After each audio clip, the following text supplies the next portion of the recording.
Halo teman-teman, perkenalkan nama saya Natalia Krisanti Kolo, NPM 12170051. Di sini saya akan membawakan materi perdagangan internasional mengenai teori Heckscher-Ohlin. Teori perdagangan internasional modern dimulai ketika ekonom Swedia yaitu Eli Heckscher pada tahun 1919 dan Bertil Ohlin pada tahun 1933 mengemukakan penjelasan mengenai perdagangan internasional yang belum mampu dijelaskan dalam teori keunggulan komparatif. Sebelum masuk ke dalam pembahasan teori Heckscher-Ohlin, tulisan ini sedikit akan mengemukakan kelemahan teori klasik yang mendorong munculnya teori Heckscher-Ohlin. Teori klasik keunggulan komparatif menjelaskan bahwa perdagangan internasional dapat terjadi karena adanya perbedaan dalam faktor produksi yang secara eksplisit antar negara. Namun, teori ini tidak memberikan penjelasan mengenai penyebab perbedaan produktivitas tersebut. Teori Heckscher-Ohlin kemudian mencoba memberikan penjelasan mengenai penyebab terjadinya perbedaan produktivitas tersebut. Teori Heckscher-Ohlin menyatakan penyebab perbedaan produktivitas karena adanya jumlah atau proporsi faktor produksi yang dimiliki oleh masing-masing negara, sehingga selanjutnya menyebabkan terjadinya perbedaan harga barang yang dihasilkan. Oleh karena itu, teori modern Heckscher-Ohlin ini dikenal sebagai deproportional factor theory. Selanjutnya, negara-negara yang memiliki faktor produksi relatif banyak atau murah dalam produksinya akan melakukan spesialisasi produksi untuk kemudian mengekspor barangnya. Sebaliknya, masing-masing negara akan mengimpor barang tertentu jika negara tersebut memiliki faktor produksi yang relatif langka atau mahal dalam produksinya. Teori Heckscher-Ohlin memprediksi bahwa negara-negara yang mengekspor barang secara intensif menggunakan faktor berlimpah secara lokal sambil mengimpor barang secara intensif menggunakan faktor-faktor lokal yang langka. Jadi, teori Heckscher-Ohlin mencoba menjelaskan pola dari perdagangan internasional yang kita teliti pada ekonomi dunia. Teori Heckscher-Ohlin mempunyai pertimbangan akal sehat. Contohnya, Amerika Serikat telah lama menjadi eksportir besar dari produk-produk pertanian, mencerminkan negara tersebut mempunyai pertanian yang melimpah karena tanahnya baik untuk ditanami. Sebaliknya, Cina unggul pada ekspor barang-barang produksi dalam tenaga kerja intensif industri manufaktur. Ini mencerminkan Cina mempunyai tenaga kerja dengan biaya rendah melimpah. Di Amerika Serikat yang kekurangan tenaga kerja dengan biaya rendah telah memilih untuk mengimpor buruh. Secara relatif tidak mutlak sumbangan adalah penting. Sebuah negara bisa mempunyai jumlah lahan dan tenaga kerja lebih besar dari negara lain, tetapi menjadi relatif melimpah satu dari mereka. Teori Heckscher-Ohlin atau HO menjelaskan beberapa pola perdagangan dengan baik.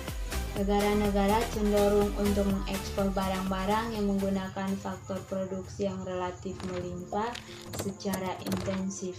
Menurut Heckscher-Ohlin, suatu negara akan melakukan perdagangan dengan negara lain disebabkan negara tersebut memiliki keunggulan komparatif, yaitu keunggulan dalam teknologi dan keunggulan faktor produksi. Teori modern Heckscher-Ohlin atau teori HO menggunakan dua kurva. Pertama adalah kurva isokos, yaitu kurva yang menggambarkan total biaya produksi yang sama, dan kurva isokuan, yaitu kurva yang menggambarkan total kuantitas produk yang sama. Menurut teori ekonomi mikro, kurva isokos akan bersinggungan dengan kurva isokuan pada suatu titik optimal.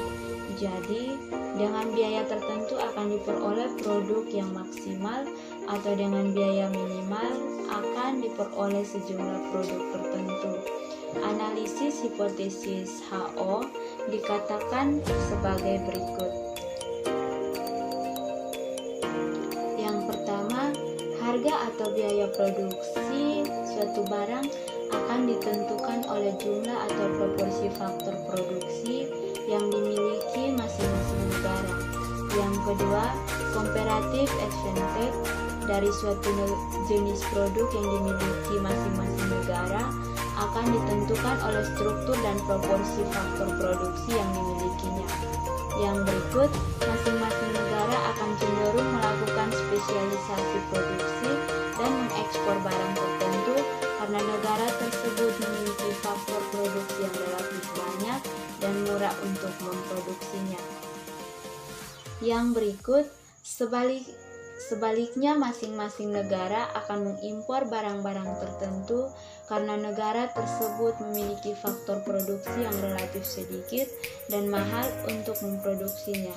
Yang berikut kelemahan dari teori Heckscher-Ohlin, yaitu jika jumlah atau proporsi faktor produksi yang dimiliki masing-masing negara relatif sama, maka harga barang yang sejenis akan sama pula, sehingga perdagangan internasional tidak akan terjadi. Teori modern atau teori Heckscher-Ohlin, teori klasik hanya mampu menjelaskan tentang keunggulan mutlak dan komparatif yang memunculkan anggapan bahwa ada 3 faktor utama yang menentukan atau mempengaruhi keunggulan suatu negara dalam produksi suatu komoditas. Teori modern mengkaji lebih dalam mengenai faktor-faktor lain yang mungkin menyebabkan suatu negara memiliki keunggulan komparatif dibandingkan dengan negara lain.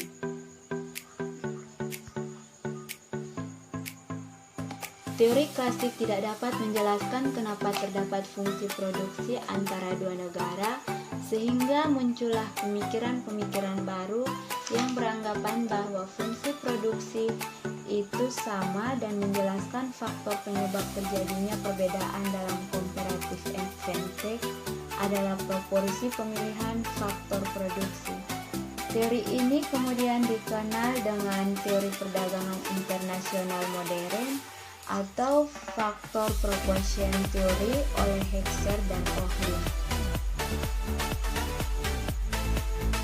Teori klasik menjelaskan bahwa keuntungan dari perdagangan internasional itu timbul karena adanya comparative advantage yang berbeda antara dua negara. Dalam comparative advantage, perdagangan internasional terjadi karena ada perbedaan di dalam fungsi produksi kedua negara. Jika fungsi produksinya sama, maka kebutuhan tenaga kerja juga akan sama nilai produksinya, sehingga tidak akan terjadi perdagangan internasional. Oleh karena itu, syarat timbulnya perdagangan internasional adalah perbedaan fungsi produksi antar dua negara. Namun dalam teori klasik hal ini tidak dijelaskan, sehingga muncullah teori baru yang dikenal dengan teori modern yang dimulai dengan anggapan bahwa fungsi produksi itu sama dan menjelaskan faktor penyebab terjadinya perbedaan. Comparative advantage adalah proporsi kepemilikan faktor produksi. Teori ini dikenal dengan faktor proportion theory yang dikenal oleh Elie Heckscher dan Bertil Ohlin. Heckscher-Ohlin menjelaskan bahwa perbedaan dalam faktor produksi yang tersedia bisa menimbulkan perdagangan antar negara. Dalam ilmu ekonomi ada 4 golongan faktor produksi, yaitu tenaga kerja, tanah, termasuk keadaan dan kekayaan alam, barang modal dan kepengusahaan atau entrepreneurship. Suatu negara bisa memiliki lebih banyak atau lebih sedikit masing-masing faktor ini dibanding dengan negara lain. Bila hal ini terjadi, maka akan timbul keunggulan komparatif negara tersebut di bidang produksi tertentu, khususnya di bidang yang cenderung mempergunakan lebih banyak faktor produksi yang tersedia dalam jumlah yang relatif lebih banyak. Perbedaan dalam kekayaan alam merupakan contoh yang paling jelas. Misalnya Saudi Arabia yang memiliki keunggulan komparatif dalam produksi minyak bumi karena sumber daya minyak bumi yang tersedia sangat melimpah di sana, jumlah dan macam atau kualitas tenaga kerja juga bisa menimbulkan perdagangan. Misalnya Indonesia dan India yang mempunyai keunggulan komparatif dalam produksi barang-barang padat karya. Perbedaan dalam barang modal yang tersedia juga bisa menjadi perbedaan keunggulan komparatif dalam barang-barang padat modal dan teknologi tinggi seperti mesin-mesin, mobil, komputer, dan lainnya, seperti yang ada di Amerika Serikat, Jepang, dan Inggris. Selain itu, keunggulan dalam entrepreneurship seperti yang ada di Amerika Serikat, Jepang, dan negara maju lainnya dalam hal perusahaan multinasional dan perbankan internasional juga menjadi keunggulan komparatif yang dimiliki oleh negara-negara tersebut. Teori Heckscher-Ohlin didasarkan pada sejumlah asumsi lugas yang sengaja dikemukakan untuk menyederhanakan rumusan permasalahannya. Namun, harus diakui bahwa ada beberapa kelemahan asumsi yang menjadikan teori tersebut tidak sepenuhnya dapat menjelaskan hubungan dagang yang berlangsung saat ini. Asumsi-asumsi pokok teori perdagangan Heckscher-Ohlin adalah sebagai berikut. Yang pertama, hanya terdapat dua negara saja, yaitu negara 1 dan negara 2, dua komoditi yaitu komoditi X dan komoditi Y, dan dua faktor produksi yaitu tenaga kerja dan modal. Yang berikut, kedua negara menggunakan teknologi yang sama dalam produksi. Yang berikut, komoditas X adalah padat karya dan komoditas Y adalah padat modal dan di kedua negara. Yang berikut, kedua komoditas yang diproduksi diukur dalam skala hasil konstan. Yang berikut, ada spesialisasi tidak menyeluruh dalam produksi di kedua negara. Yang berikut, selera yang sama di kedua negara. Yang berikut, ada persaingan sempurna di kedua komoditas dan pasar faktor produksi di kedua negara. Ada mobilitas faktor yang sempurna di dalam setiap negara, tetapi tidak ada mobilitas faktor produksi secara internasional.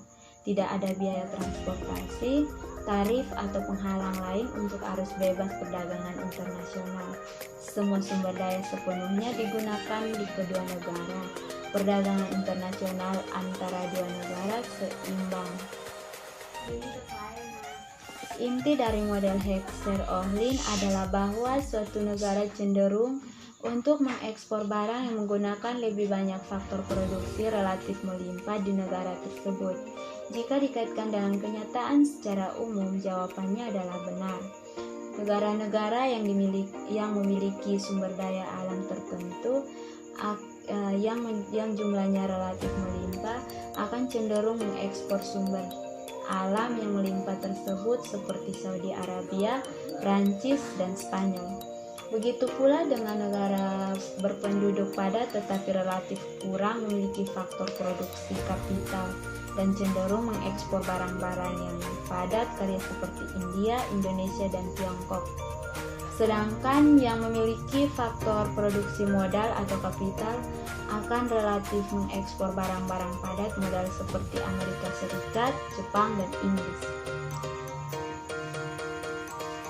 Teori Heckscher-Ohlin secara tidak langsung menjelaskan bahwa suatu negara akan melakukan perdagangan dengan negara lain jika negara tersebut memiliki perbedaan selera yang ditandai dengan perbedaan kondisi ekonomi negara yang melakukan perdagangan. Sebagai contoh adalah negara maju akan berdagang dengan negara berkembang karena perbedaan sumber daya yang dimiliki dan faktor produksi yang berbeda antara negara maju dan berkembang. Oke, baik, inilah hasil materi yang saya bawakan. Sekian dan terima kasih.